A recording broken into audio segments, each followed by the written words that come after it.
ورحمۃ اللہ وبرکاتہ۔ الحمدللہ رب العالمین والصلاة والسلام علی رسولہ المبین وعلی آلہ وصحبہ اجمعین، اما بعد۔ قال اللہ تعالی وَلَقَدْ أَعْطَيْنَا لُقْمَانَ الْحِكْمَةَ أَنِ اشْكُرْ لِلَّهِ صدق اللہ العظیم۔ حضرات، حضرت لقمان علیہ السلام توحید پرست تھے اور شرک کو بہت برا جانتے تھے۔ انہوں نے اپنے بیٹے کو نصیحت کرتے ہوئے کہا، یا بنی لا تشرک باللہ ان الشرک لظلم عظیم، کہ اے میرے بیٹے اللہ کے ساتھ کسی کو شریک مت کرنا، اس لیے کہ شرک کرنا بہت بڑا گناہ ہے۔ اپنے بیٹے کو گناہوں سے بچنے کی تلقین کرتے ہوئے کہتے ہیں، اے میرے بیٹے، رائی کے ایک دانے کے برابر بھی کوئی چیز ہو، وہ کسی چٹان میں چھپی ہو یا آسمان و زمین میں کہیں بھی ہو، اللہ تعالیٰ اسے اٹھا لائے۔ حضرت لقمان علیہ السلام اللہ کے بہت نیک بندے تھے اور اپنے وقت کے سب سے بڑے حکیم تھے، نہایت ہوشیار، اعلیٰ درجے کے عقل مند تھے۔ ان کی باتوں میں بڑی حکمت ہوا کرتی تھی۔ اللہ تعالیٰ نے ایک سورت حضرت لقمان علیہ السلام کے نام سے اتاری ہے، جس میں ان کی اچھا اور اہم نصیحتوں کا ذکر کیا گیا ہے۔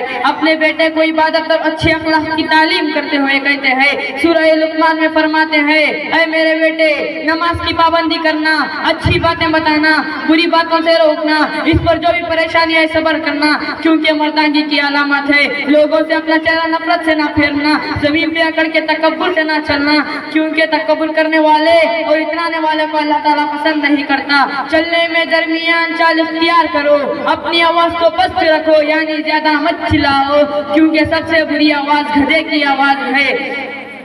حضرات، قرآن کریم کے علاوہ حدیث مبارکہ میں بھی حضرت لقمان علیہ السلام کی بہت سی قیمتی نصیحتیں ہیں جو قرآن کریم کے علاوہ حدیث مبارکہ میں بھی حضرت لقمان علیہ السلام کی بہت سی نصیحتیں ہیں۔ آپ کا ارشاد ہے، بیٹا علماء کی مجلس میں کثرت سے بیٹھا کرو، حکماؤں کی باتیں اہتمام سے سنا کرو۔ اللہ تعالیٰ شان و حکمت کے نور سے مردہ دلوں کو زندہ فرماتے ہیں، جیسے مردہ زمین زوردار بارش سے زندہ ہو جاتی ہے۔